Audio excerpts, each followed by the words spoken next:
But so I'm just going to ask a couple questions and then see what everyone thinks. So first, I'd like to go around and see like how would you guys define what people would consider a real man? Like what are some um, descriptors or personality traits that you guys would consider if someone wants you to describe what quote unquote a real man is?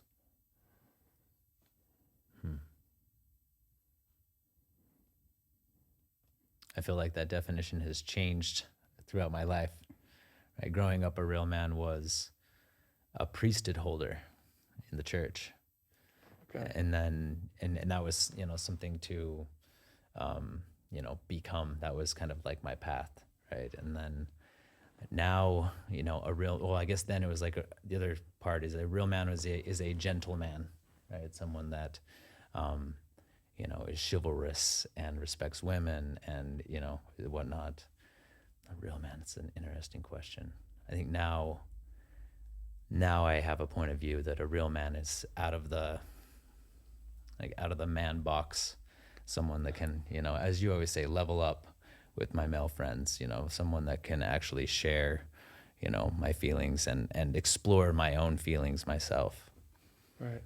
Yeah, because back growing up, I would have said like a real man is someone that like could fix a car engine or like just doesn't really show his emotions. Like he is more stoic in nature, like things like that. You know, could chop down a tree. Like just all these ideas that I'm trying to think of because I really try not to think about the answer before asking it, and I just see like commercials and things like that. I think that's the challenge, isn't it? How do you differentiate between what's a sort of a societal expectation, of what you say a real man? Even that's a societal phrase, right? Hey, just be a real man about it, or man up, or whatever. Right. Versus what it means on a more human level, perhaps.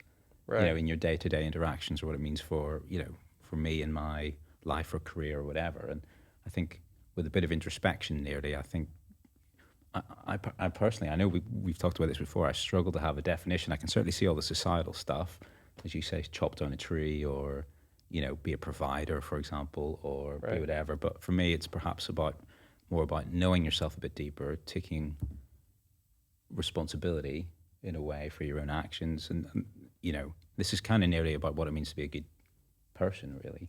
Right. Responsibility for your own actions, being gentle with yourself, being gentle with others.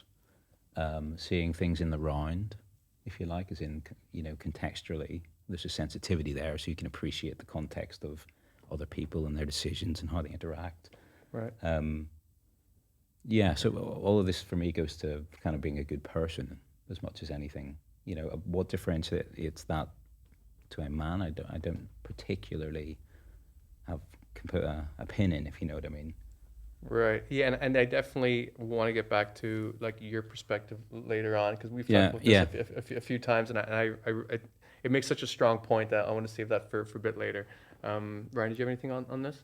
Yeah, I mean, I think I would echo your sentiments a bit, Chris. I think for me, the commonality, like the sort of the fundamental trait, which I think both of you have shared already, is that you take care of those that you care about.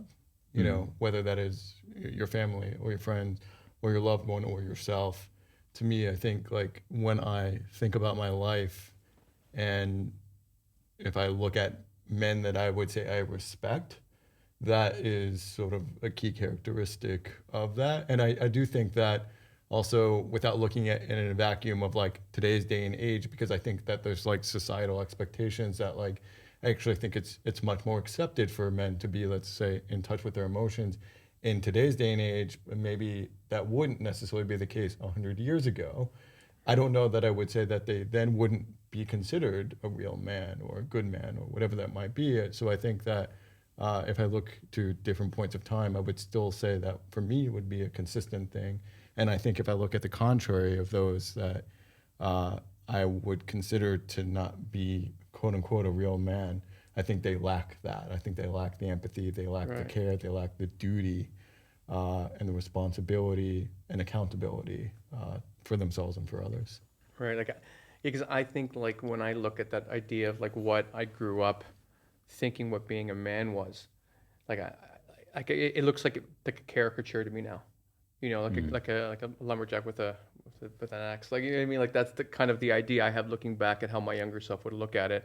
Like a friend of mine, like neither he nor I have ever been able to drive standard. And so we always say like, okay, between the two of us, we're half a man. You know, and this was an ongoing joke. And the whole thing with that experiment is that like first to ask the question, what is quote unquote a real man? But then the next question is, how would you guys define a good man? And you could tell that like even the answers that you guys gave, how complicated it was even to answer what is a real man in 2023, because it's changed. Like it's not so, and maybe it's the word dichotomous, as it used to be. So like, is it easier now if we answer the question, what do you guys think a good man is? Like it sounds like you would say like someone's responsible, who's responsible. Yeah, well, I think, I mean, to me, they're somewhat synonymous because I guess when you ask the question, what is a real man? To me, I view it through the lens of also a good man. Or a good person. Yeah, Yeah. yeah, exactly. We just happen to be men. But, Right. you know, to me, I think that for me, I view the scope of, and maybe it's just the connotation of that, of a real man in a way that it is being the best version of what a man can and should be, and therefore a good man. Right. I think. Yeah, I mean, I think that that's right. And one thing that Ryan said about, you know, taking care of others, I think that that is something that maybe it's intrinsic, you know, as a man to feel the responsibility to lead and to take care of, you know, my partner, my family, you know, the society around me, and that I get fulfillment from that, from serving other people. And that, you know, I think is a part of being a good man, but then also being a good man to myself, I think is a big part of that as well. That's a Because huge one. it's really easy to lose myself in, you know, taking care of everybody else and not taking the time to turn that on me. And I mean, there's many, you know, different ways to think about that, but you know, it's the whole idea that you can't truly love and serve others if you don't love and serve yourself. And Right. you know, it almost sounds selfish, but I do believe that that's the case. No, and I don't think it's selfish. And I think as like to generalize, I think women are just so much better at that than men are. Like even like you just saying like, oh, I feel so selfish. Like some of it's like when women go and do stuff together, they'll get a pedicure or go to a spa or whatever. Whereas we'll get together and beat each other up with a sport.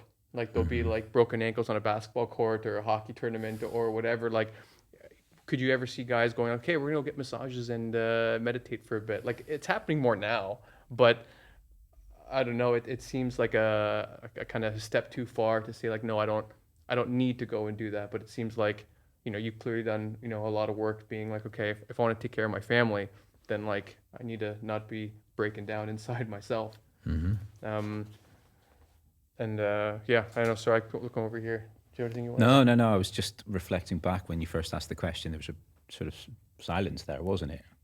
Which was kind of everyone kind of going, "Oof, that's quite hard to answer as a question." So you sort of mentioned the complexity of it, absolutely, and I think it's different for every. I mean, we can generalize, of course, but it is going to be different for every person. And we're trying to tease out the key themes here, aren't we? It's interesting what you said about how I think there is an element of whenever, say, I get together with friends and things like that, it's down the pub, it's for a drink. That's the own way of unwinding, and it's very a kind of a, you know, we'll talk about sport or we'll talk about whatever. But yeah, getting to that next level of what we're kind of talking about, it being a bit deeper, I think is possibly more of a challenge for men in terms of their relationships with each other. you know. Right. And I think that's possibly one of the key, well, challenges today, I suppose, for guys.